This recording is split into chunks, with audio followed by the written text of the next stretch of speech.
Gumawa nga po ulit kami mga idol ng empanada na gawa nga po sa kamuting kahoy. Grabe, napakasarap pala nito mga idol kapag ipinapartner sa kape. Wala na naman nga kaming maisip na pangmerienda mga idol. Kaya naman nagpunta nga ulit ako sa likuran ng aming bahay para makakuha nga ng kamuting kahoy. Ang dami nga pong nagtataka bakit hindi daw maubos-ubos yung kamuting kahoy namin. Pero sa totoo lang hindi naman talaga ito malawak mga idol. Ang ginagawa ko kasi ay tinitipid ko ito para may content. Tsaka lang naman ako kumukuha ng kamuting kahoy kapag kailangan ko na. Kaya yan po mga idol ang isa sa mga rason kung bakit hindi maubos-ubos. Kaya laking pasasalamat ko nga mga idol sa tatay ko. Kasi bago nga ako makauwi ng summer ay may mga tanim na pala si tatay na kamuting kahoy. Mga isang puno lang naman ang kinuha ko pero grabe ang dami na agad. Hindi na nga ako nahirapan mga idol sa pagbabalat kasi sa mabuhangin nga ito itinanim. Kasi kapag sa maputik daw ito itinanim ay matigas daw ito sabi ng iba. Pagkatapos ko nga ito mabalatan lahat mga idol ay hinugasan ko na nga ito ng maayos.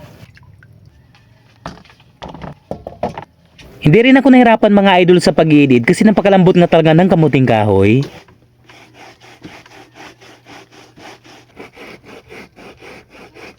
At ang sunod na gagawin nga mga idol ay pipigaan ito para matanggal nga ang katas ng kamuting kahoy. Kakaibang empanada nga pala mga idol ang gagawin natin kasi buto nga pala ang ipapalaman natin. Medyo matanda nga lang sa buko ang ginamit natin mga idol pero okay na to.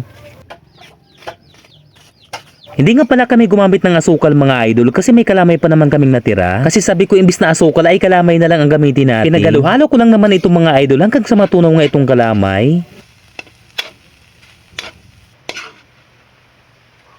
At ito na nga mga idol, makakagawa na tayo ng empanadang kamuting kahoy. Siguraduhin lang malinis talaga yung ating mga kamay mga idol habang gumagawa nito. Kasi minsan hindi nga natin mapigilan ang gumamit nga ng kamay. Sobrang bilis pala nito gawin mga idol kasi hindi mo na kailangan magbalot. At bago ko nga pala makalimutan mga idol, mas masarap at mas mabango sana yung bukayo kung meron tayong nabilhan ng vanilla. Yan kaso hindi kami nakabili mga idol. At sa wakas mga idol ay hindi nga umabot kami ng isang oras, natapos agad kami ni Nani sa paggawa ng empanada.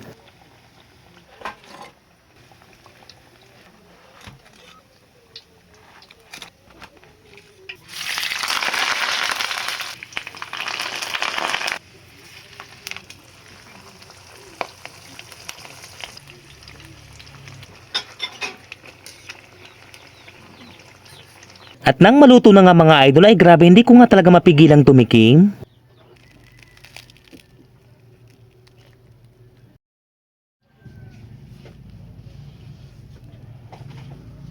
So ayan, ano pa bang hinihintay ninyo mga idol? Tara kain po tayo. Grabe, napakasarap talaga mga idol.